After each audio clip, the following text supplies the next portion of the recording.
Bem-vindos a mais um episódio, a mais um podcast, a mais um videocast de Be Legendary. Desta vez estamos num local especial, na Feira do Livro. É a primeira vez que vou estar este ano aqui e estou com alguém especial, alguém que já conhecia virtualmente e até pela escrita, Raul Minhalma.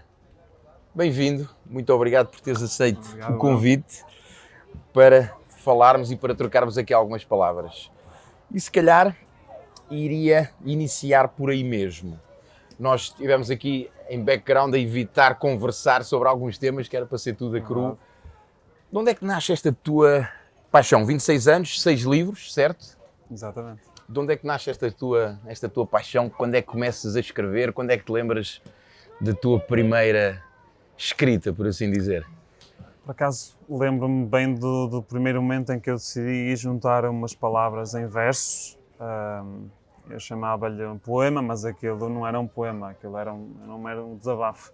Mas foi numa altura em que eu trabalhava à noite, porque durante o meu secundário eu trabalhei sempre à noite a tomar conta de crianças. Eu tomava conta de 3 irmãos à noite. Quando disseste agora que trabalhavas à noite, eu assim, o gajo estava para ir em algum bar a servir Não. copos. É um trabalho diferente, não é muito comum.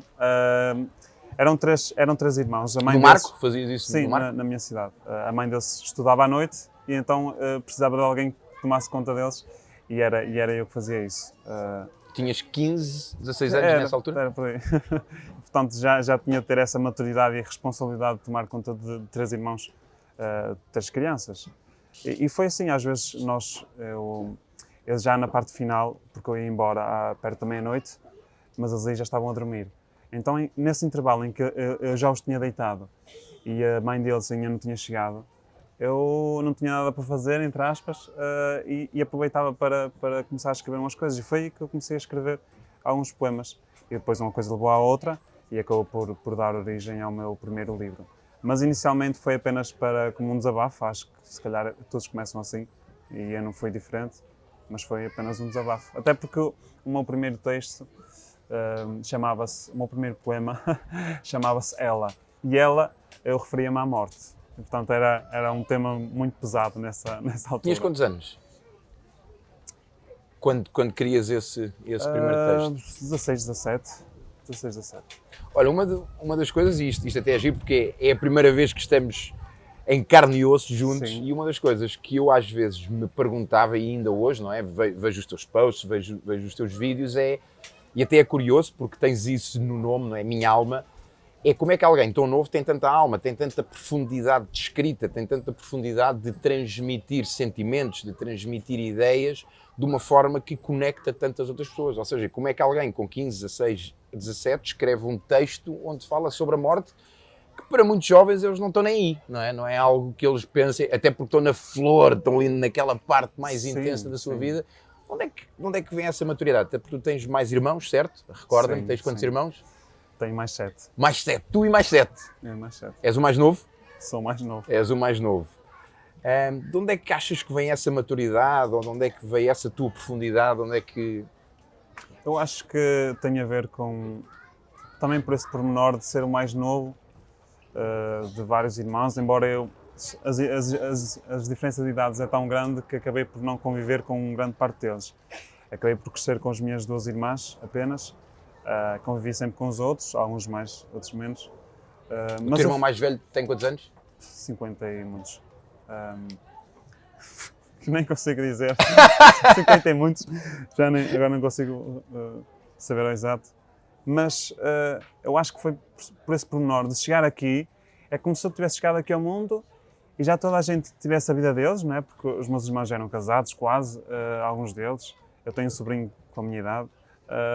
E portanto, eu cheguei aqui e era como se eu tivesse de correr mais depressa para os apanhar, como se tivesse chegado atrasado ao mundo. E porque toda a gente já era muito mais velha do que eu. A diferença de idades para o meu pai era de 50 anos e para a minha mãe era de 38 anos. E então eu senti essa necessidade de crescer mais depressa para poder acompanhar todas as outras pessoas que eram muito mais velhas do que eu. Se calhar é muito para isso. E depois somando o facto de ter perdido, se calhar, o meu pai muito cedo. O teu pai parte, tinhas tu quantos anos? 12 anos. 12 anos. O que é que sentiste nessa altura? Sentiste que te levou mais para dentro?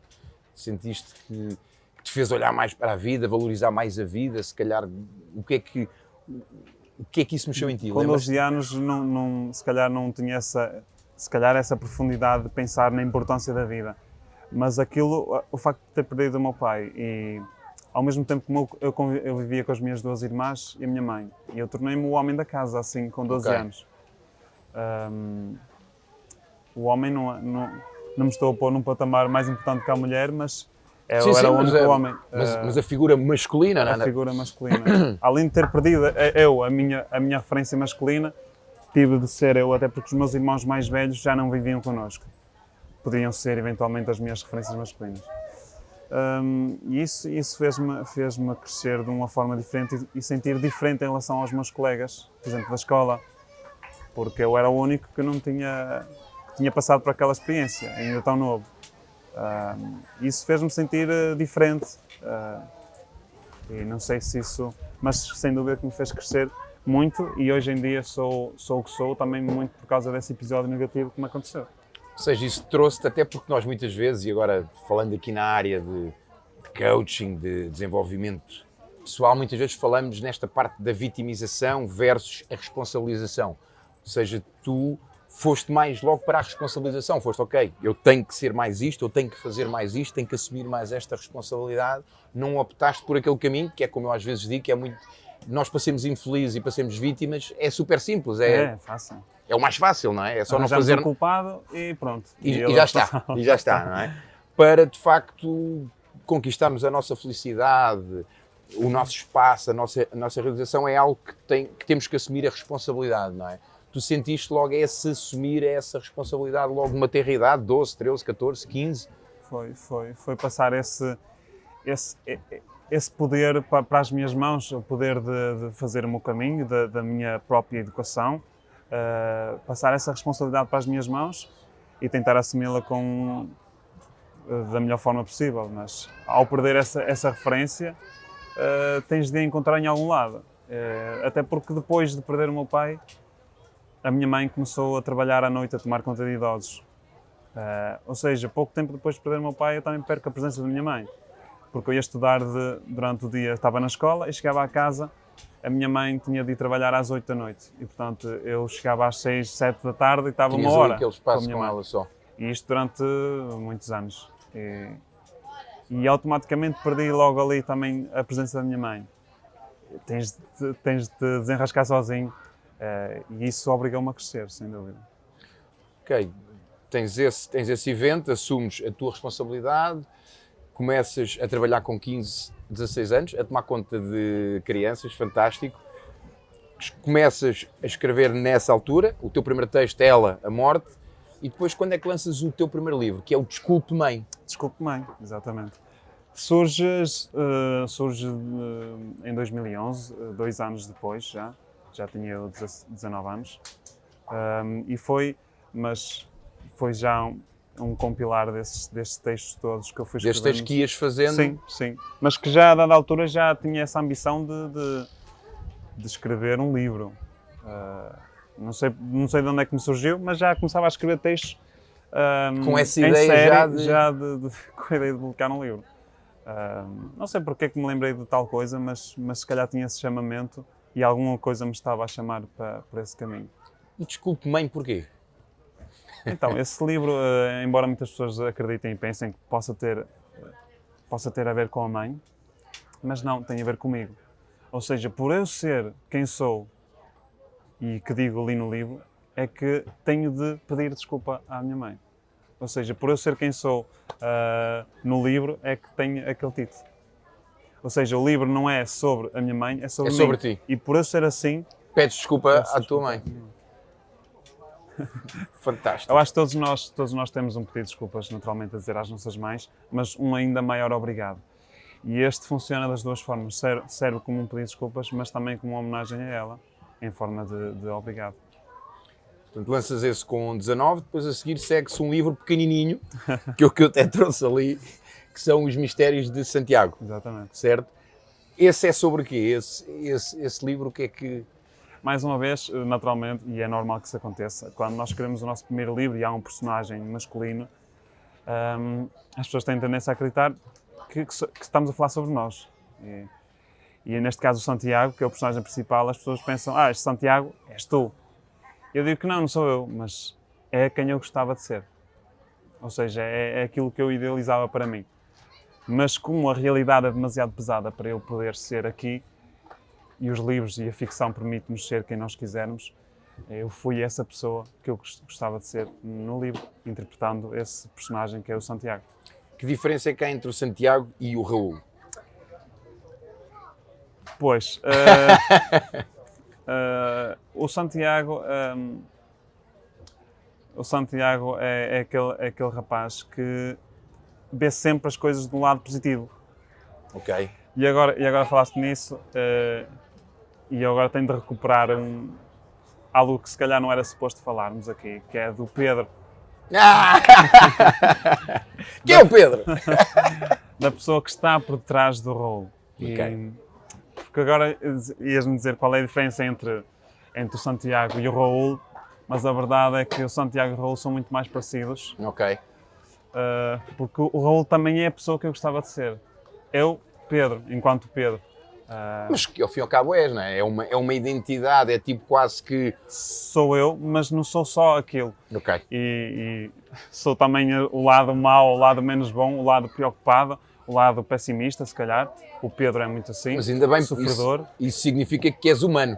Sim, Portanto, exatamente. E é aí que eu vou buscar a matéria-prima para escrever enquanto o Raul. Mas o Raul, a imagem que ele transmite é uma pessoa otimista, positiva, que vê sempre o lado bom das coisas.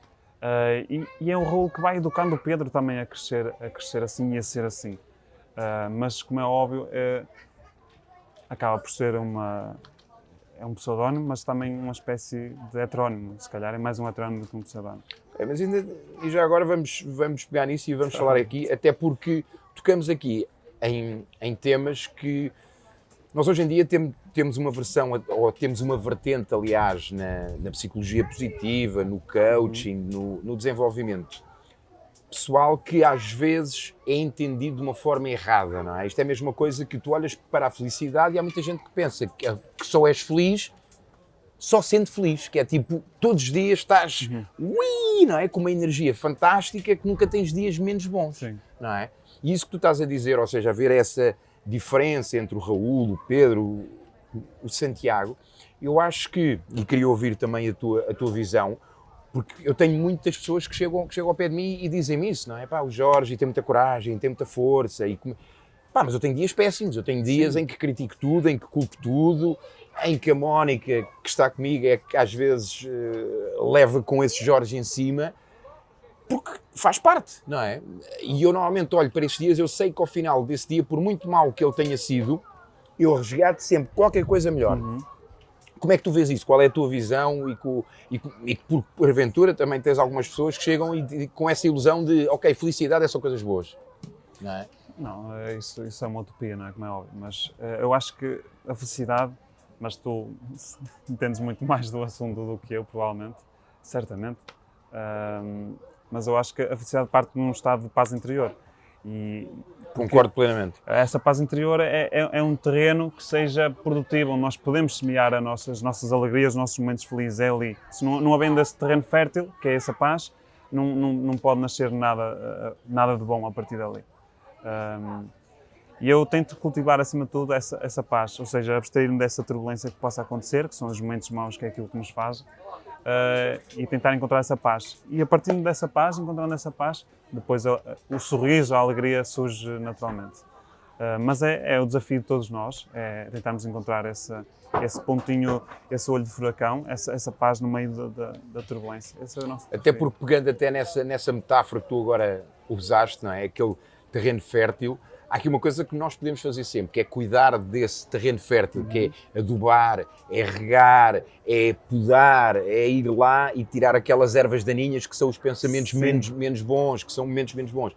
Agora, há outras coisas que é situações externas, por exemplo, e se nós, mais uma vez, com essa metáfora, olharmos para a agricultura, há um furacão que vem, não é?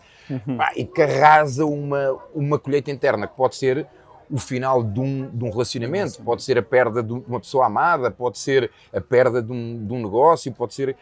Agora, esse evento vai, é lógico, causar alguma turbulência, mas se tu mantiveres esse terreno fértil, sabes, se calhar este ano, se calhar a cultura perdeu-se, não é? Que já não vais conseguir, mas no próximo ano vais ter uma outra hipótese. E olhando para nós é ok, se calhar vou ter aqui um dia menos bom, uma semana, se calhar um mês, se calhar aqui uma época, mas eu sei que vai haver, não é?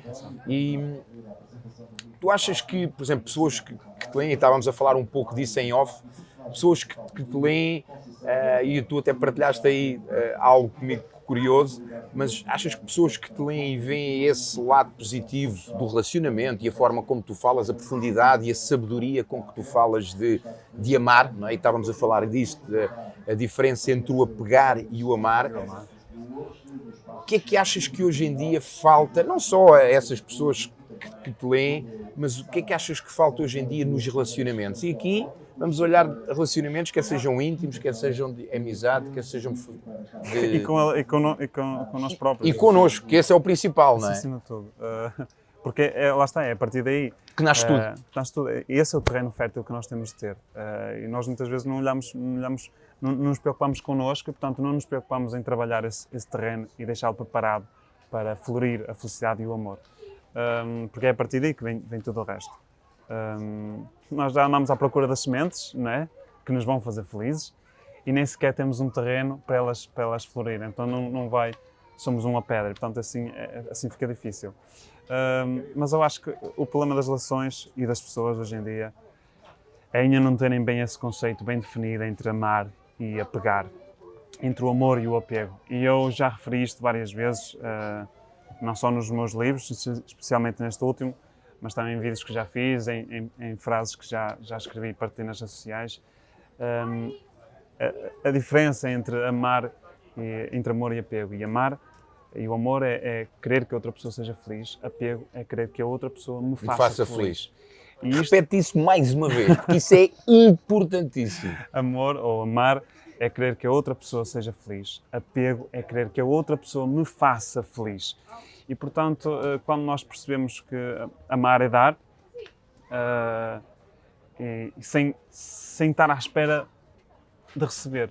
Porque quando eu dou para receber, aquilo que eu estou a enviar para a outra pessoa não é amor, é apego. É uma troca, não é? Eu estou-te a pagar, mas agora quero receber, está bem? É quase, perdoem-me, prostituição, não é? Tipo, eu dou-te, mas quero... Mas quero de volta. Então aquilo que estás a enviar é carência, não é amor, é carência. Então, se tu envias carência, o que é que vem? Vem mais carência, eventualmente. E depois é um ciclo, não é? Pois.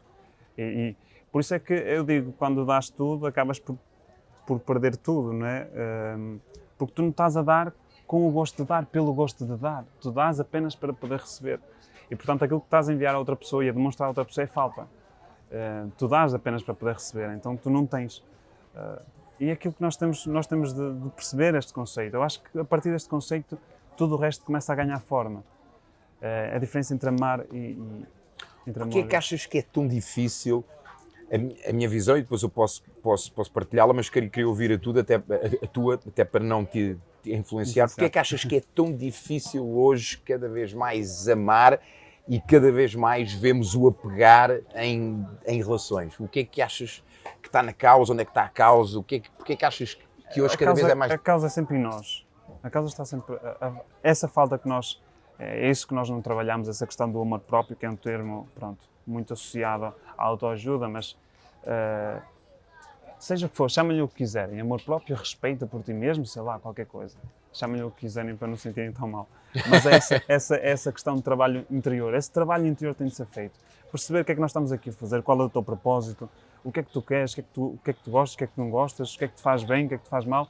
Nós nunca paramos para olhar para nós, para olhar para dentro. Nós fomos pousados aqui no mundo, né? Largados aqui no mundo, e vimos, ok, pai e mãe, um casal. E depois vimos as pessoas a acasalar. Eu também tenho de acasalar com alguém, a todo custo, porque o tempo está a passar. Eu tenho de fazer um filho, eu tenho de fazer uma família, eu tenho de tirar um curso, tenho de não é? A vida é um conjunto de tarefas que nós estamos aqui a fazer. E não, é importante parar e olhar para dentro e responder a estas questões.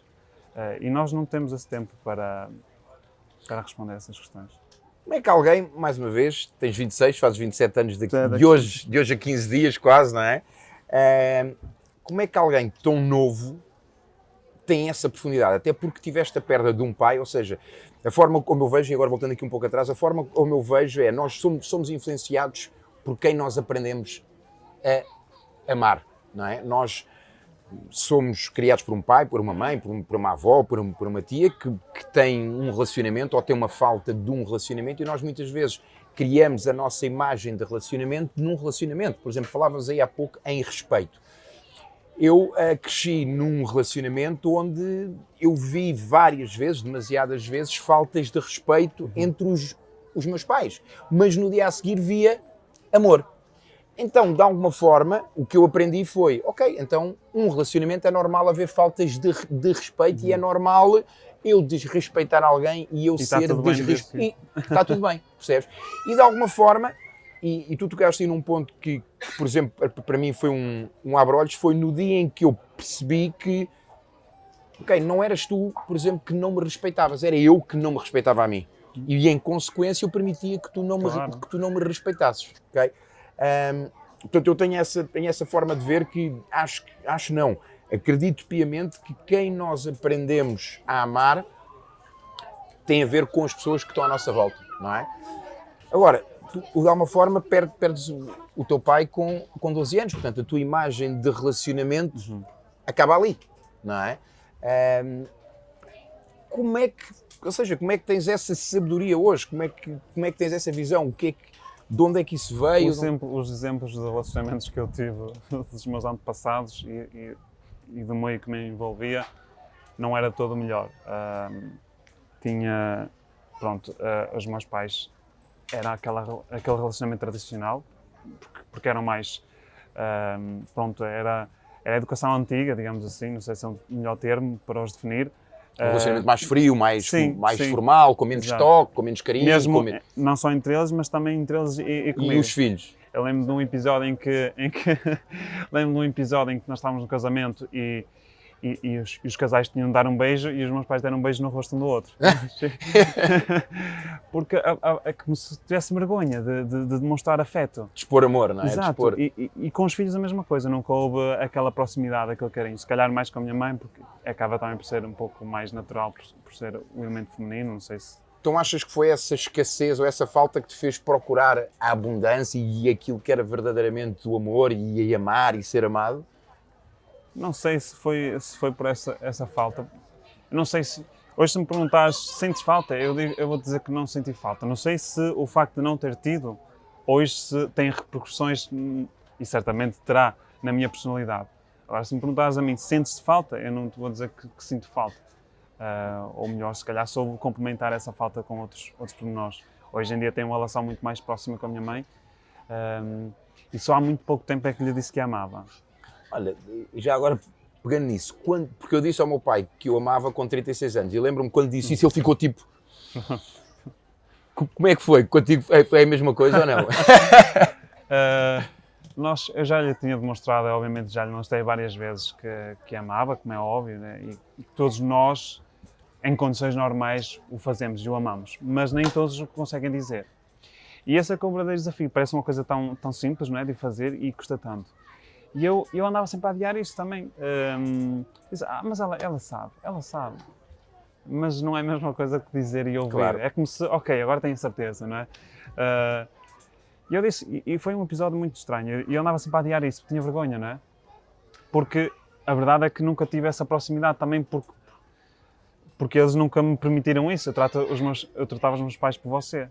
E eu trato os meus pais por você. Hoje em dia isso acontece muito pouco. Só por aí, por esta educação se calhar mais antiga, só o você punha ali uma barreira entre pais e filhos. E portanto levou muito tempo a desconstruir isso. Mas eu andava sempre a adiar esse momento em que lhe dizia, não, eu tenho de lhe dizer, porque senão eu não vou estar à vontade. E num dia antes de sair de casa, eu fui para trás e disse, você sabe que eu amo, certo? Eu amo. E disse mesmo assim, eu queria saber, ter a certeza que lhe dizia que a amava. Pelo menos uma vez. E pronto, foi assim, antes de sair de casa, eu fui e dei-lhe um beijo e pronto, está... E como é que ela ficou? Ficou tipo... Ela deu-me um abraço, deu-me um abraço, mas pelo menos sei que ela sabe que eu disse e eu sinto-me à vontade pelo menos uma vez disse, e quero voltar a dizer mais vezes, mas pelo menos uma vez. Porque é que achas que nós temos, e eu tenho, ou seja, até a minha própria evolução enquanto coach e dentro desta área do desenvolvimento humano foi muito feita nos Estados Unidos. E lá, o I love you entre amigos, é tipo I love you man, I love you, e é uma coisa normal. E nós cá temos até entre amigos, é impensável um gajo dizer ao outro, eu amo-te, não é? É impensável, entre aspas, embora já hajam amigos que fazem isso. Mas porque é que achas que na nossa cultura portuguesa, latino-católica, aquilo que for, porque é que achas que é tão difícil o utilizar a palavra amo-te, o expressar esse sentimento? Mas eu acho que nós aqui, se calhar nos Estados Unidos, o I love you é dito, ou melhor, temos de não focar na palavra, mas no significado que a palavra tem para a pessoa. Se calhar nos Estados Unidos, o I love you é como aqui um olá. Sim. Então aqui o nosso amo-te, para lá se calhar é uma frase diferente. O equivalente ao nosso amo-te, se calhar lá é outra coisa. Por exemplo, nós se calhar mais facilmente beijamos uma pessoa que conhecemos numa noite do que lhe damos um abraço. Sim. Ou do que lhe ajeitamos a gola do casaco. Sim. Ou do que lhe aquecemos os pés. Sim. Portanto, não é, o beijo não tem o mesmo significado. Sim. Ou seja, nós não vamos abraçar se calhar uma pessoa que conhecemos numa noite. Ou seja, se calhar aqui o nosso âmbito é um abraço. Para lá, eles um âmbito é um beijo, que se dá facilmente numa noite. Tem a ver com a profundidade que nós atribuímos à palavra em si. Sim. Se calhar os Estados Unidos se calhar têm outra palavra, mas também pode ser que tenha a ver com a cultura. Nós aqui, se calhar, nós gostamos de dar esse valor, dar esse estatuto à palavra âmbito, que eu não sei se merece ou não, ou se não se lhe dessemos tanto estatuto, se calhar nós seríamos mais próximos. Isso seria muitos anos de evolução, não seria capaz de responder a isso. Mas eu acho que está bem assim. Nós temos é de ter a capacidade de não reduzir, não retirar a importância à palavra, mas dizê-la mais vezes. Porque, por exemplo, entre filhos, eu não me lembro, acho que nunca ouvi nem a minha mãe, nem o meu pai dizerem amo-te. E eu, à minha filha, eu dizia-lhe frequentemente, todos os dias, o papi ama-te muito, e ela amo-te muito, papi. Era algo que era comum, não é? E eu acho que também que isto nos casais mais novos já se vê mais este o âmbito para os filhos, não é? Do que na nossa... Pronto, embora sejas um bocadinho mais novo que eu, mas os meus irmãos têm a tua idade, portanto, a geração de filhos da minha família, né? Neste caso de irmãos, vai desde mim à tua idade e além da tua, por isso que eu tenho irmãos bastante mais velhos, por isso. Porque acho que se nós... Ou seja, aqui temos então podemos olhar assim, nos Estados Unidos se calhar vulgariza-se demasiado o I love you, não é? E nós se calhar colocamos o I love you... No sentido deles usarem a expressão noutro contexto, ou usá-lo mais facilmente, mais nesse sentido. O que é que achas que nós, e agora aqui se calhar entrávamos aqui numa conversa filosófica, vamos a isso. O que é que achas que nos falta a nós enquanto cultura? Não para irmos, é lógico, para a vulgarização, até porque, por exemplo, hoje, eu ontem ouvia um autor a falar sobre o excesso de gratidão que existe hoje em dia, não é? Hoje em dia, por exemplo, eu próprio, eu lembro-me que há 10 anos atrás, falar em gratidão, para mim era gratidão. E hoje eu próprio, é algo que eu assino os meus e-mails com gratidão. E o texto era, se calhar estamos a vulgarizar demasiado a gratidão, se calhar estamos a focar demasiado em sentirmos gratos até porque, perdi um filho, eu sou grato porque Deus levou-me o filho e não sei o quê. E que estamos a esquecer de nos focar, lá está, na dor, no luto, nas coisas menos boas. Fazendo aqui o paralelismo com o amar, achas que...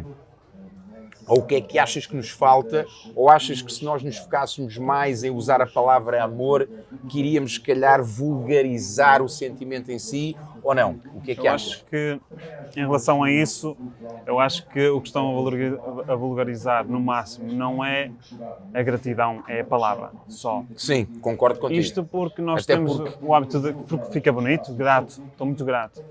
Gratidão, porque fica bonito, fica poético dizer uma coisa daquelas. Mas se calhar a maioria não sabe o significado e o peso que tem aquela palavra. Até porque não é que ela só, representa. é o sentir, não é? É o sentir. Isso é que não se pode nunca vulgarizar e nunca será vulgarizado, o sentimento. As palavras sim, porque são fáceis de dizer, e, portanto podem-se vulgarizar muito facilmente. O sentimento é impossível de vulgarizar.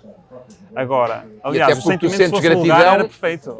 E Todos até nós- porque, sim, mas até porque tu sentes gratidão de uma forma e eu sinto de outra. A forma que vamos sentir não é igual. Portanto, Também, gratidão também. para ti é algo e para mim é outro algo, não é? Tens essa visão ou não? tem o ADN pessoal, ou seja, o Exatamente. significado é geral, porque gratidão nunca vai significar odiar alguém, não é? Será sempre algo Exatamente, positivo, exatamente. mas cada um irá senti-lo à sua maneira, porque somos únicos, no mais ínfimo de nós. Mas a gratidão, se fosse vulgarizada, o sentimento era perfeito, porque estaríamos todos gratos, todos em paz. Agora, é importante nós começar a usar a palavra também, mas senti-la também. E não dizer gratidão e estou grato, porque sim. Eu acho que o obrigado e o grato têm também pesos diferentes. Pesos significados completamente diferentes, sim, sim. Agora, pegando nisso e com o amar e com o amor, achas que também é a mesma coisa? Ou seja, que a própria palavra, mais uma vez, pode ter a vulgarização que tem, não é? Lá está, se calhar nos Estados Unidos, o I love you man, o I love you whatever, e que depois se perde a intensidade da palavra no sentimento e na profundidade de um relacionamento. Sim, quando ela tem de realmente ser dita, não é? Se lá se usa muito, vamos fazer aqui uma mudança de variável que se usa muito na engenharia. Se nós lá usamos muito o I love you e se lá é o equivalente a um olá, imaginemos aqui, então é quando eu quero dizer amo-te à pessoa, estou a dizer olá, Sim. não é? Se é o equivalente a dizer um olá, porque nós tratamos com a mesma facilidade, dizemos eu amo-te como um olá, se é dito com a mesma facilidade, então quando eu quero dizer eu amo-te, que palavra é que eu vou usar? Porque será o equivalente a um olá e o sentimento não é equivalente a um olá. Então tem de haver uma palavra que represente isso. E aqui se o amo-te é usado poucas vezes, é porque é exclusivo daquele sentimento e deve ser só usado quando corresponde àquele sentimento e não para dizer um olá. Agora, um pouco, e pegando aqui naquilo que falávamos há pouco, vê-se cada vez mais os pais, e eu vejo isso nos pais mais novos, não é, das nossas idades, a usarem o amo-te para os filhos. Sim, eu acho que sim. Mas eu acho bem, e acho bem cultivar isso, porque a pessoa vai estar mais próxima desse conceito do amor, do amo-te, e automaticamente vai estar mais próxima, porque a palavra, lá está como eu disse, a palavra amor nunca vai significar ódio. Portanto, terá sempre uma conotação positiva. E se a criança cresce com esses âmbitos constantes, não vai vulgarizar, eu acho que acima de tudo vai aproximá-la do lado bom das coisas, do amor, da palavra âmbito. E estará sempre mais próxima, ou melhor, estará sempre mais distante. Se for educada com os âmbitos, estará sempre mais próxima do lado bom do que do lado mau, isso garantidamente. Concordo perfeitamente. Agora, pegando nisso e voltando aqui àquela questão, como é que alguém que lá está, 26 anos, quase a fazer 27, que não tem uma referência externa, ou seja, não tiveste aquilo e eu aí identifico-me também que não tivemos o âmbito diariamente Sim, a ser ouvido, onde é que foste buscar essa profundidade? Onde é que nasce essa tua sabedoria? Porque ao fim e ao cabo és alguém que tem, e são muito poucas pessoas que têm essa noção de que, espera aí, de facto amar é eu querer a outra pessoa feliz. Se eu tiver que perder aquela pessoa, mas ela ficar feliz, e eu amo-a incondicionalmente ao momento de a deixar ir. E eu lembro-me, usando o meu exemplo aqui, eu lembro-me que foi se calhar isso que me permitiu viver a partida da Nono, foi amá-la tanto que a deixei partir, porque sabia que não recebias nada em troca, mas mesmo assim isso não te impedia de continuar a enviar-lhe esse amor. Isso é a prova viva do amor puro, que é isso, que é, se a pessoa morreu, tu não, à partida não irás receber nada em troca, mas não é por isso que tu deixas de dar. Isso é o significado de amor. E se calhar atinge o auge quando perdemos alguém querido. Mas é o que eu digo, é esta ligação, se a pessoa está aqui, tu amas a pessoa, não é? Mas se deixas de a ver, não a deixas de amar. Se a pessoa vai para o outro lado do mundo, tu continuas a amá-la. Amar, exatamente. Portanto, há algo que te liga daqui e lá. Se a pessoa vai para a Lua, faz uma expedição à Lua, tu continuas a amar essa pessoa. Se essa pessoa morre, tu continuas a amar. Ou seja, há algo que te liga daqui até o outro mundo. Sim, e eu digo isso quando às vezes me fazem aquela questão, mas não lhe dói. Eu digo, não, dói todos os dias, não é? É uma dor. Só que cada dia dói menos e cada dia eu amo mais, não é? É aquele cultivar do sentimento do amor cada vez é maior e que ao fim e ao cabo vai anulando a dor. Enquanto que o apego, isto é algo agora que também estou aqui a verbalizar, é o inverso, é apego, tu cada vez alimentas mais a dor, que transformas depois em sofrimento, que vai cada vez gerar mais apego e mais ligação a algo que tu não podes ter. Sim, dependência profunda. O apego é uma dependência. Até se nós olharmos aqui para o luto, hoje em dia felizmente já não é assim, mas eu lembro-me quando era novo, a minha mãe perdeu um tio e ela andou ali de preto durante 5 anos e lembro dela dizer, não, porque temos que estar de preto, porque por uma questão de respeito e por uma questão de amar. Então é quase como se a dor, quanto mais doer, quanto mais sofrer, significa que quanto mais amo. Não é? Não é? Não. Se eu parecer que não sofri é porque não amei. Mas é porque se calhar eu interpreto e decido olhar para a dor de uma forma diferente. Não que me fragilize, mas que me dê forças para continuar. Exatamente. E aquilo que eu tento passar às pessoas é que a dor não serve para te enfraquecer, serve para te fortalecer, para te dar defesas que te vão proteger numa próxima vez. Mais uma vez, como é que alguém com 26 anos tem essa maturidade? Porque ao fim e ao cabo, ou seja, viveste ali uma experiência de a perda, que foi o teu pai com 12 anos, e isso marca-nos, claro que sim. Agora, tu tens, e eu próprio lembro-me, não é? Eu digo isto, eu comecei a pensar e a olhar para dentro a partir dos meus 33 anos, até aí eu era fora, percebes? Mas eu sinto até que já venho tarde. Eu sempre senti isso. Lá está, como eu te expliquei, quando eu chego aqui ao mundo, espera lá, mas já toda a gente tem a vida feita e eu acabei de chegar, não tenho nada, e tive de andar da perna, como se costuma dizer. Mas eu sempre me senti que estava atrasado para tudo. E continuava a correr, continuava a andar. A correr. Ou seja, tiveste aquela fome de querer crescer, de querer saber mais, de querer... Sim, porque sentia que estava atrasado. Eu sempre senti que estava atrasado para alguma coisa. Por isso as pessoas dizem, mas tu agora com 26 anos e já sabes tanto e já tens a carreira que tens e não sei o quê. E eu continuo a achar que estou atrasado. E continuo a correr e é isso. Tocaste aí num ponto bom, que é, e eu revejo-me nisso, não com essa clareza e com essa profundidade, mas eu lembro-me que eu sempre fui alguém que queria fazer, queria fazer mais, mas eu era um insatisfeito. Hoje em dia continuo a querer fazer mais, a querer ter mais, mas já sou um insatisfeito satisfeito. Ou seja, embora grato saiba... por aquilo que já conquistaste. Exatamente. Sim, percebes? Sim. Tu tinhas essa consciência ou não? Ou lá está, querias correr e não davas valor àquilo que estava, ou que tinhas Não, porque na altura, nessa altura ainda não tinha muito para onde me agarrar. Nós temos sempre muito para onde agarrar, mas nessa altura não tinha tanto como tenho hoje em dia. E hoje em dia tenho mais esse lado, não é? E se calhar espero que daqui por uns tempos ainda mais, mas nessa altura sentia que não tinha nada muito onde me agarrar. E sei cá porquê, porque eu não tenho nada, né, teoricamente.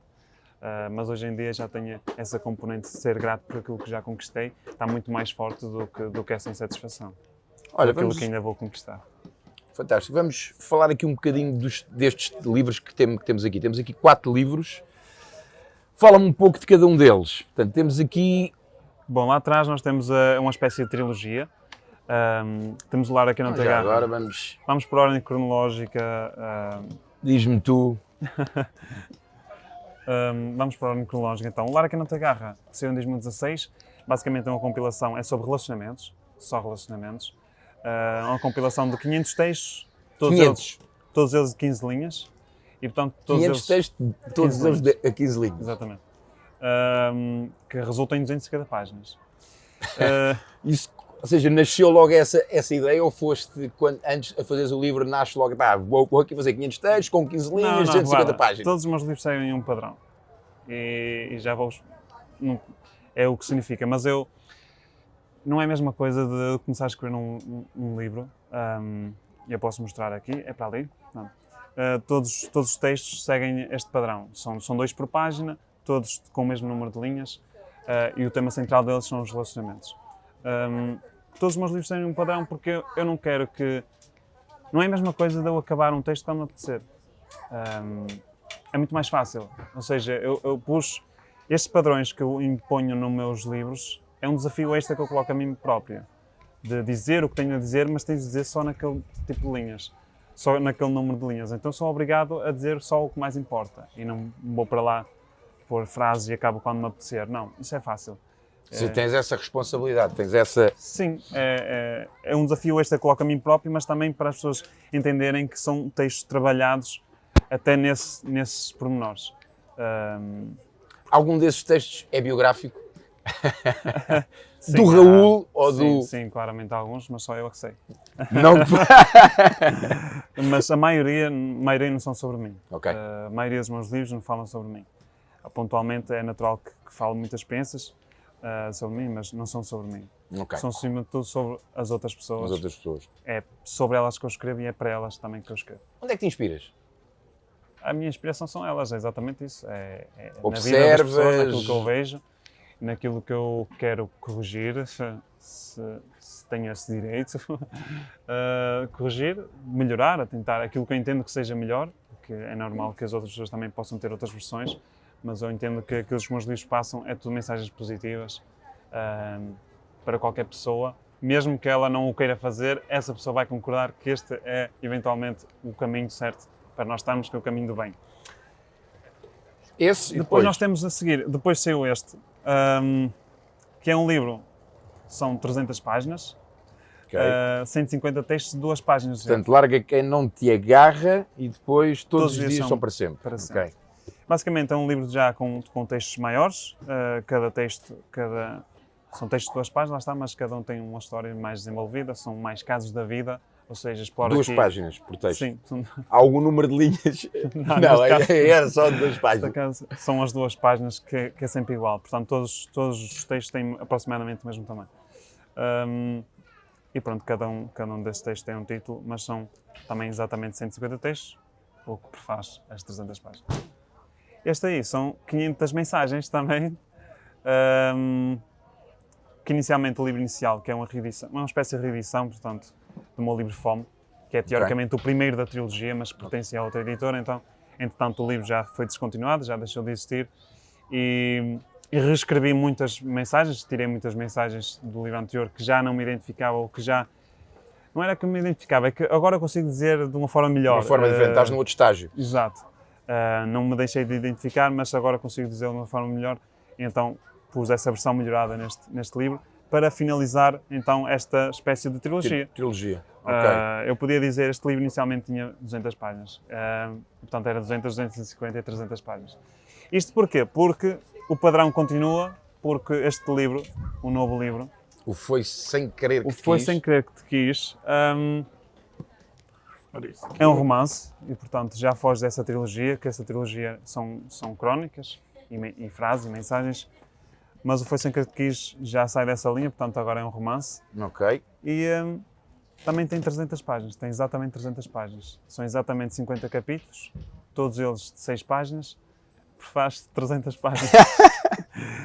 Ou lá está, é uma ginástica, exige muito mais esforço, porque eu tenho de acabar o capítulo exatamente naquele ponto e, portanto, não posso acabar à toa, não é? Não posso acabar a meio de uma conversa sem que haja um ponto específico para o acabar. E obriga uma ginástica muito maior, porque eu tenho de estruturar a história toda para que sejam exatamente 300 páginas e que, além disso, cada capítulo tenha aquele número fixo de páginas. O porquê desse teu rigor com X número de páginas, com... Eu falei tanto das páginas e falei dos livros. Já lá vamos de novo, Vamos por fora. Esse rigor é essa exigência que eu quero nas minhas obras. Quero que as pessoas entendam-nas como ou melhor, para mim, uma obra de arte tem de dar trabalho. Tem de nos fazer suar. Se foi fácil, não tem o mesmo sabor. E eu gosto que estes livros sejam espremidos, que se note que são cuidados, são trabalhados em vários níveis, até porque no início de cada capítulo tens uma ilustração também feita por mim, Em cada um destes ou só neste? Neste livro aqui. Okay. No início de cada capítulo tem uma ilustração sobre algo que acontece nesse capítulo. Que é mais um desafio que eu coloquei a mim próprio. Porque eu gosto que deem trabalho e acho que uma obra de arte tem de dar trabalho.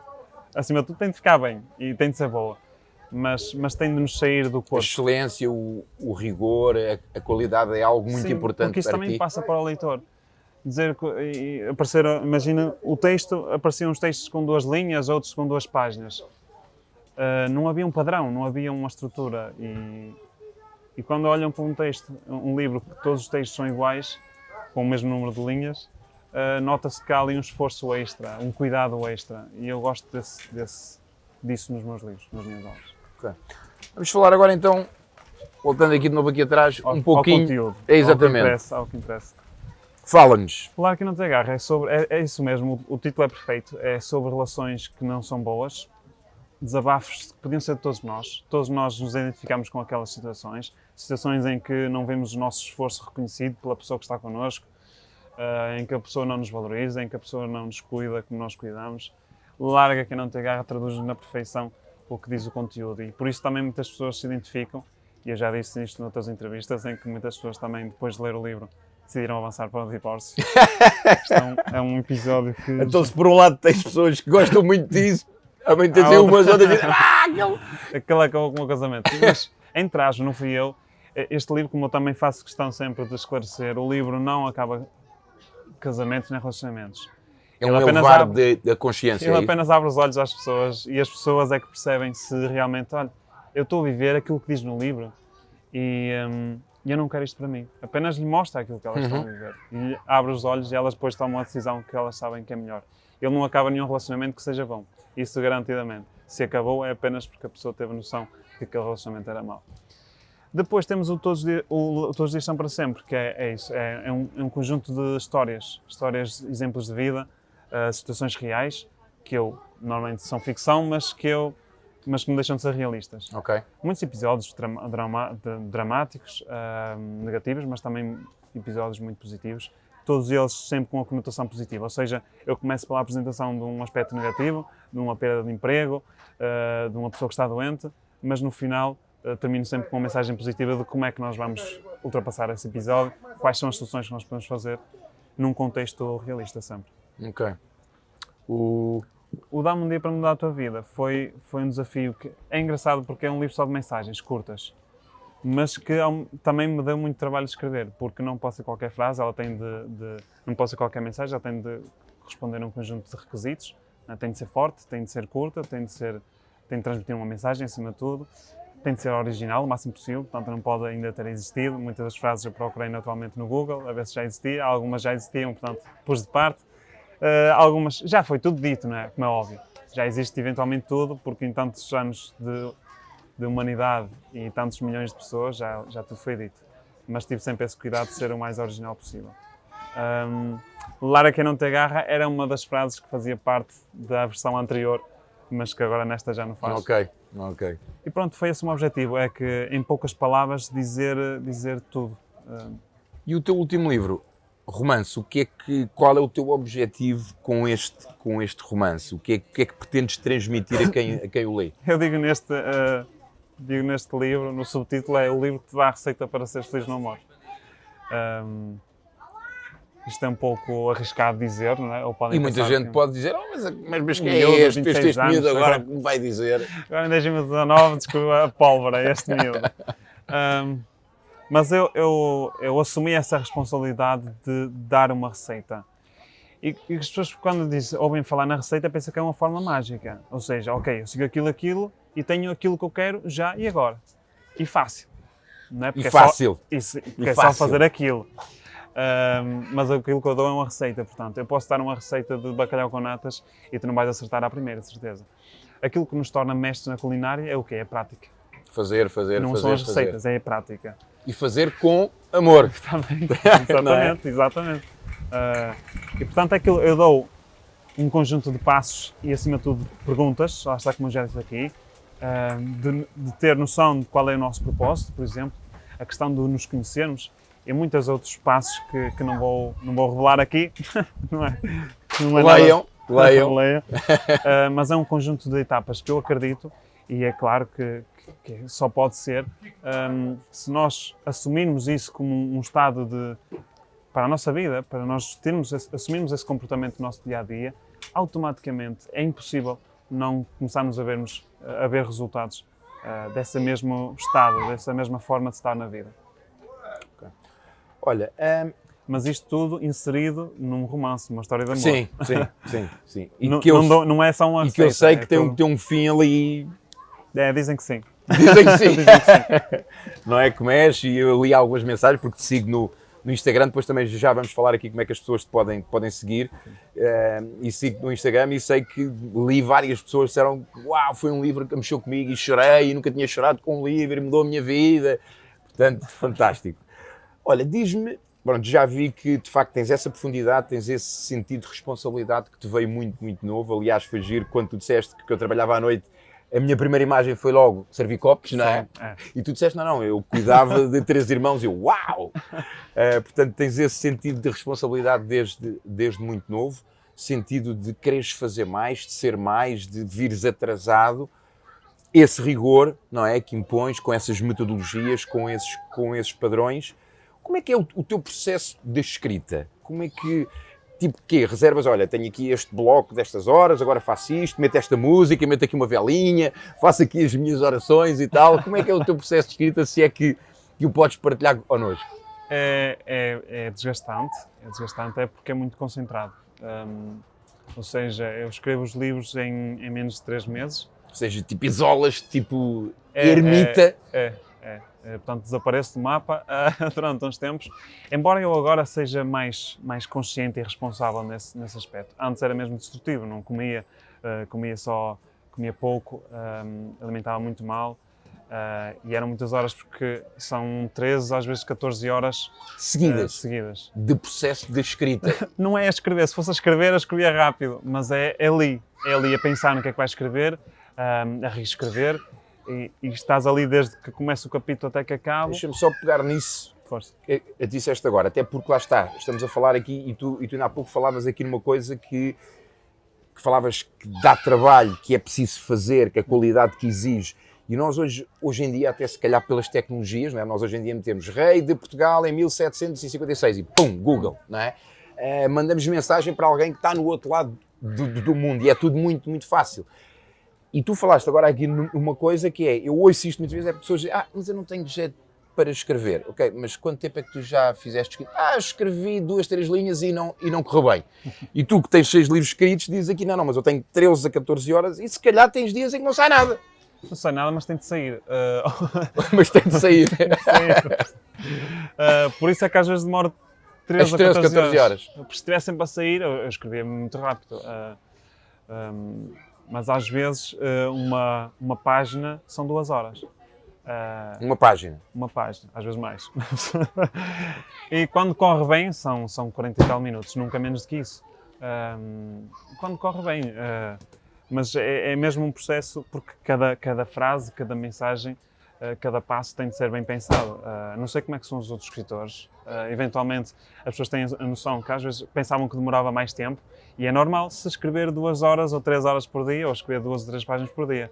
Eu não, eu decido concentrar mais, até porque me permite ter sempre a história muito fresca na minha cabeça e é muito intenso. Mas há alguns escritores que até escrevem menos tempo, mas este é o meu tempo, menos entre 2 a 3 meses.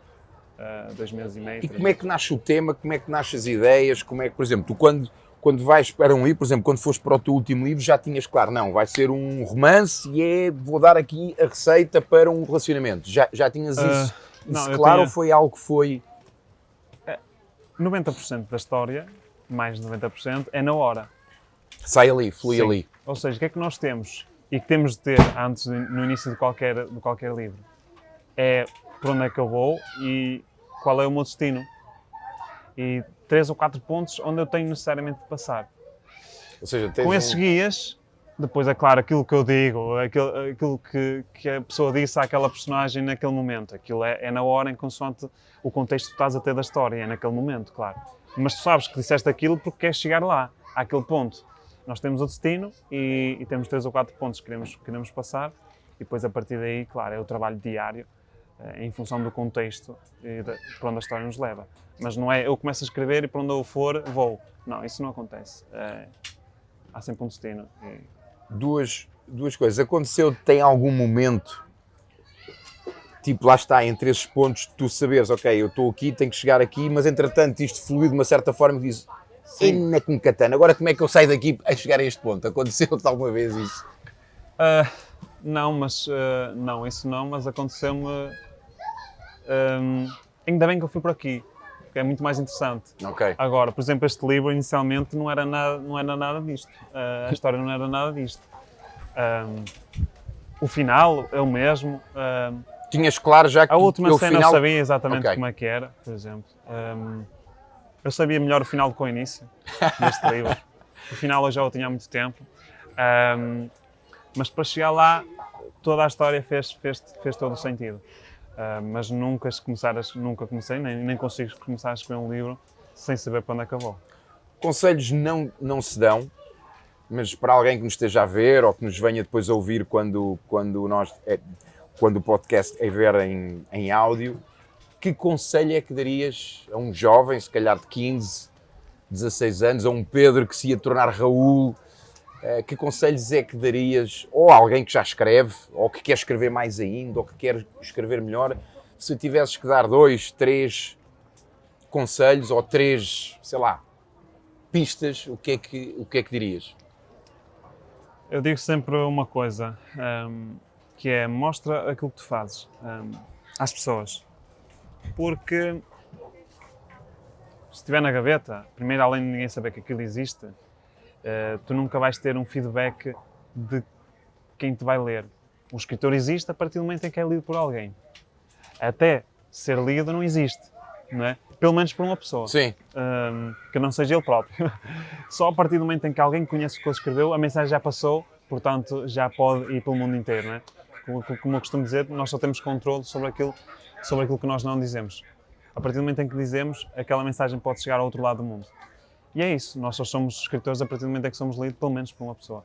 Então alguém tem-nos de ler. Aquilo que eu digo sempre, e aquilo que me ajudou a orientar na escrita, foi sempre receber o feedback dos meus leitores. Porque, como eu disse, eu não escrevo para mim, eu escrevo para alguém que precisa de ler, não que quer ler aquilo que eu vou escrever, mas que precisa de ouvir aquilo que eu tenho a dizer. Isso é fundamental, e eu estive num curso de escrita este ano em São Paulo, e para mim foi um virar a chave, foi precisamente isso, quando o facilitador estava lá e dizia, vocês têm que aprender a escrever para quem vos vai ler, porque muitas vezes nós gostamos tanto de um tema que escrevemos para nós, mas que nos esquecemos depois de quem é que nos vai ler. E depois sentimos frustrados, mas afinal não sou lido, mas isto é tão bom para ti. Para ti.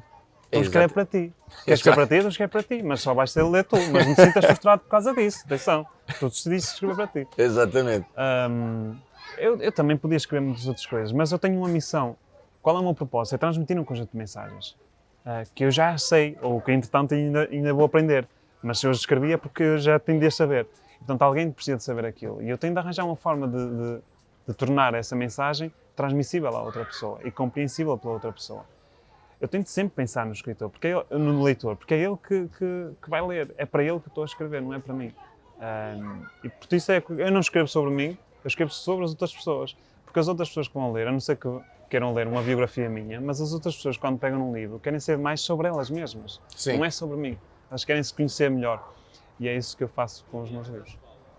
Aquele conselho que eu acabei de me dizer é isso, é partilhem pedaços daquilo que vocês escrevam e recebam esse feedback. E hoje em dia é fácil, não é? Temos um Facebook, Sim, temos... principalmente hoje em dia, mais do que antigamente, se calhar, que tínhamos de passar aos amigos. Olha, o que é que tu achas, não é? Todos nós fazemos isso. Mas é importante receber esse feedback do público, por pessoas que vão ler. Se quiserem ter sucesso. Claro. E se entenderem o sucesso como serem lidos. Que pode não ser isso. Pode ser só receberem um prémio. Ou podem ser só sentirem-se realizados por terem escrito um livro. Se para vocês isso for o significado de sucesso, então não têm de mostrar a ninguém.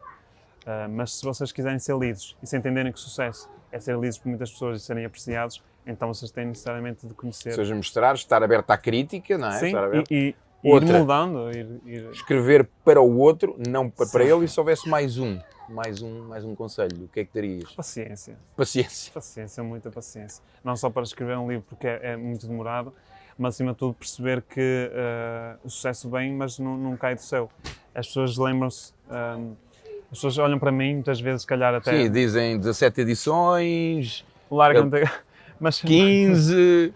Mas mais pelo 19. Larga Não Te Agarra, que foi... O Larga Não Te Agarra, que foi um sucesso. Foi o boom. As pessoas pensam que foi o meu primeiro livro. O Larga Não Te Agarra saiu em 2016, eu escrevia desde 2009. Há 7 anos que eu 7 escrevia. anos. E o meu primeiro livro saiu em 2011, 5 anos antes. Até ao meu primeiro best-seller. Portanto, e pensam que foi o meu primeiro livro e, portanto, o Tipo, sucesso que pá, eu olha, pá, um dia para a noite ele tipo acorda, olha, vou agora aqui pôr aqui um best-seller. Mas nos anos antes eu chegava da faculdade e ia escrever durante a noite, para depois de ir dormir, para no dia seguinte ir para a faculdade. E portanto Ou seja, muito treino, muita prática, muita persistência, muita resiliência, muita paciência. Que não cai do céu, naturalmente, se cai do céu, pronto, parabéns. Mas que não se sintam frustrados se não cai do céu, porque se o trabalho for bem feito e se for feito com cabeça, não é só com força, é preciso também usar a cabeça, os resultados acabam por aparecer. Olha, falaste aí universidade, engenheiro mecânico. É, parece que sim. Ou melhor, não sou engenheiro, sou formado em engenharia mecânica, porque não exerço a profissão, nunca exerci, até porque quando eu apresentei a minha tese, saiu o meu livro Larga Não Te Agarra, foi no mesmo dia. A sério? Sim. Que giro. E acabei por nunca exercer a profissão, porque correu muito bem desde então e vivo desde a escrita desde Olha, desde e engenharia mecânica porquê? Porquê é que não foste para a literatura? Porquê é que não foste, sei lá, para humanidades, para a história, para algo mais ligado? Porque eu quis sempre separar, e também quando eu vou às escolas, dar palestras nas escolas, costumo muito referir isso, porque são alunos que vão para a faculdade, que têm sonhos para realizar, e eu digo sempre isto, que nós temos duas mãos. E eu, quando estava no vosso lugar, eu com uma mão agarrei aquilo que eu precisava e com a outra agarrei aquilo que eu queria. Mas agarrei as duas coisas, porque arranjei tempo para as duas coisas. E muitas vezes nós cometemos a loucura de... E às vezes corre bem, porque são realmente pessoas que nasceram para aquilo, se calhar, e têm a vocação para aquilo. Mas às vezes começamos a cometer a loucura de largar tudo e apostar tudo no nosso sonho. E às vezes corre bem, mas qual é o risco? Nós, quando não temos um plano B, nós vamos olhar para o sonho com obsessão. Ok. Não é? Porque se isto não der certo, não tem mais nada. Então nós vamos olhar para aquele sonho com obsessão. Tem de dar certo, tem de dar certo. E isso não vai permitir que as coisas fluam com naturalidade. Isso vai nos tornar impacientes, ansiosos. E a ansiedade só afasta aquilo que nós queremos. Como eu estudava para a engenharia, eu disse, ok, vou escrever, vou continuar a escrever. E se der certo, perfeito. Mas se não der, eu não perdi tudo. Acreditaste sempre que ia dar certo? Sim. Tiveste sempre essa, não, isto vai dar certo. Sim. Então não era se der certo, é quando der certo. Quando der certo. Também porque eu encarava aquilo com forma de tranquilidade, mas sabia que continuasse, era inevitável chegar lá. Mas sempre como... Mas lá está, porque eu não estava a sobrecarregar aquela realidade, eu não estava a bloquear aquela realidade. Okay. Não é? É como se eu te pedisse para tu fazeres um trabalho, não é? E me sentasse do teu lado, que é este exemplo muito dado. Então, e o trabalho já está feito? Tu não conseguias trabalhar em condições, porque eu estava lá sempre em cima de ti. Então, e agora? E agora? E tu não conseguias trabalhar. E na vida acontece a mesma coisa. É preciso deixar acontecer, deixar fluir, porque tudo leva o seu tempo. Como é que te vamos se nós fizéssemos agora aqui um fast forward para daqui a 10 anos? Não. Não? Tens alguma visão? Ou não? Ou gostas mais, és mais do agora? Agora. Embora eu seja muito ansioso. É sério? Muito ansioso. Então, há muito futuro em mim, mas não gosto. Mas, por exemplo, se me dissessem, olha, queres saber do teu futuro? Eu não quero. Porque ia pensar muito nisso. Não ia conseguir viver, já sou ansioso que chego. Então não quero saber nada do futuro. Mas espero que seja naturalmente melhor do que o presente e se não for melhor que seja bom como agora é, que estejamos bem todos. Uma questão aqui, próximo livro, já tens ideias, já sabes o que é que... Já. Não te vou pedir para revelares? Já está, estou a trabalhar nisso. Estou a trabalhar nisso. Ok. Olha, para fecharmos, gostava que fosses tu a fechar e que transmitisses... ainda antes disso, onde é que nós te podemos encontrar no Facebook, no Instagram? Qual é o teu Instagram? Qual é a tua página? Quem quiser os teus livros, quem quiser livros autografados, como é que... Pronto, antes de mais, meus livros em todas as livrarias e hipermercados do país, é onde podem encontrar os meus livros. Depois, a mim, podem me encontrar no Facebook, Raul Minhalma. A minha página é verificada, portanto é fácil de encontrar, embora haja outras páginas aí de fãs, inclusive. Raul Minhalma, é fácil. Tudo junto? Minhalma com um apóstrofe. Se for o link, sim, naturalmente tudo junto, mas basta procurar. Só com A, e só com A, não é? Não é minha alma, é minha alma. Minha alma. Mas basta procurar no Facebook, encontra facilmente. Instagram, @Raul Minhalma, ou procurar só Raul Minhalma, também é verificado, é fácil de encontrar. Ok. E visitem por lá, porque acho que é muito interessante, ouvi dizer também. Eu vou acreditar, eu vou acreditar. Que sim. E vi! Também tenho o meu blog, www.raulminhalma.com. E-mail, raulminhalma@gmail.com. Número, não vou dizer. Número não. Mas pronto, é muito fácil de encontrar, senão vão ao Google e há lá muita coisa sobre mim. Ok. Há umas coisas menos boas, outras mais boas. Normal. Mas há muita coisa sobre mim, é fácil de encontrar. Olha, ainda antes de passar para ti, para tu dares uma mensagem para quem nos vê e para quem nos vai ouvir, era algo que nós tínhamos falado até em off. Raul Minhalma, e que já falámos aqui, que é uma identidade, é um heterónimo, um pseudónimo, aquilo que for, criado por ti, não é? E que é quem está aqui, é quem escreve, é quem sente, é quem transmite. Quando tu pensas em criar esse Raul Minhalma, não tinhas claro se ia ser Raul, João, Jorge, ou já tinhas claro? E de onde é que vem esse Minhalma? De onde é que vem esse nome? Como é que o crias? Porquê Raul? Antes de mais, uma curiosidade. Os Mistérios de Santiago, eu sempre gostei do nome Raul, até porque um dos meus irmãos é Raul, e eu convivi sempre com esse nome, eu sempre gostava dele, porque era especial, não havia muitos. Tu conheces algum, se calhar? Não. Pronto. Não. E Pedros? Alguns. Olha, temos aqui dois. Só aqui neste espaço estão dois. Pronto, e eu gostaria também de se fosse um nome não tão comum e também ser um pouco mais especial por isso. Mas também porque eu convivi sempre com o nome Raul, mas a minha mãe decidiu dá-lo ao meu irmão e a mim sobrou Pedro, talvez porque nasci no dia de São Pedro, não sei. Pois é, porque sim, 19 de junho, São Pedro. Nasci no dia de São Pedro. O que só prova que a minha irmã esperou pelo dia que eu nascesse para decidir o meu nome.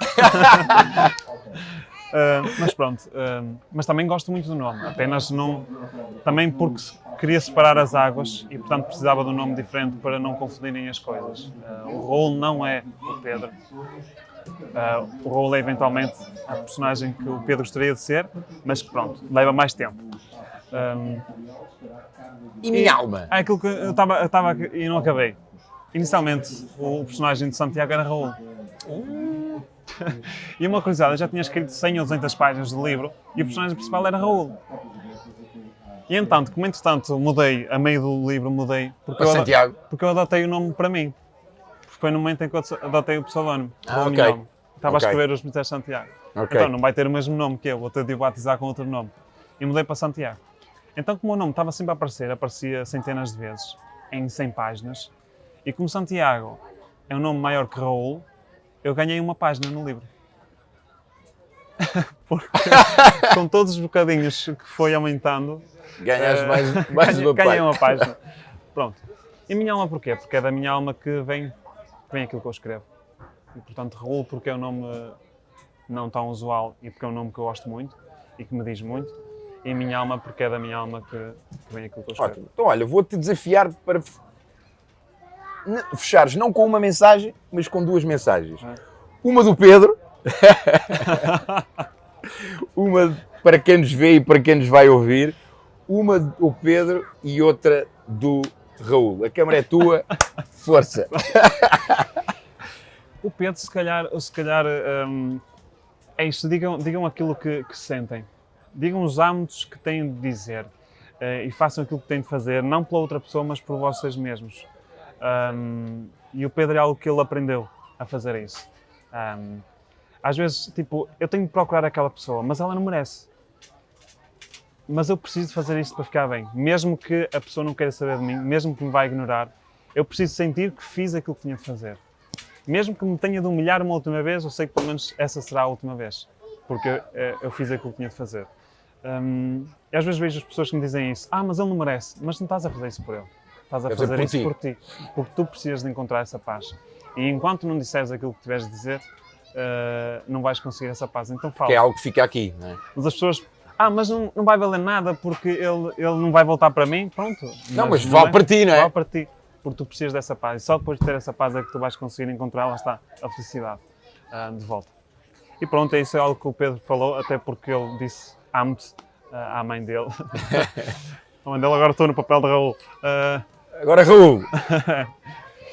Raul, aprendam a viver agora, no agora. Porque quando nós... Isto é um clichê, mas tentem se abstrair do depois e do antes. Porque nós, quando vivemos agora, não há passado e, portanto, não há depressão. E não há futuro, portanto, não há ansiedade. E quando nós aprendemos agora a viver agora e... Ok, amanhã o que é que eu vou fazer? Não interessa. O que é que eu estou a fazer agora? Focarmos agora, porque assim livramos da depressão e da ansiedade e podemos desfrutar muito melhor da nossa vida. Muito bom. Pedro, Raul, muito obrigado. Muito obrigado. Queria só encerrar aqui com algo que foi um hashtag criado lá atrás e cada vez mais ganha sentido por aquilo que ele representa. E de facto tu és lendário e queria-te deixar aqui como oferta uma t-shirt que significa, e mais uma vez, e o Be Legendary tem muito a ver com isso, não é? E há pouco tempo consegui, e junto com a equipa, criar, e tem muito a ver com isso que tu disseste agora, é estares bem com aquilo que és agora, estás em paz com o teu passado e em responsabilidade com aquilo que vai acontecer, mas isso só pode acontecer agora. Portanto, muito obrigado. Obrigado. Nem sei quanto tempo é que já foi, voou, fluiu. Comprei os livros do Raul. Fiquei com mais vontade ainda de os recomendar, já o fazia. E tenho a certeza que eventualmente há aquelas pessoas que olham, mas um miúdo de 26 anos, e até pegando no teu nome, e como de alguma forma iniciámos aqui, eu acho que a alma tem muito mais idade do que o nosso corpo, não é? Do que a nossa parte física. Portanto, e aqui temos livros com alma, portanto, e acho que cada um de nós precisa cada vez mais de alma, e a sociedade, o mundo precisa disso. Portanto, leiam e vemos no próximo episódio, que vai ser garantidamente também lendário como este. Muito obrigado por estarem aí e até breve. Tchau!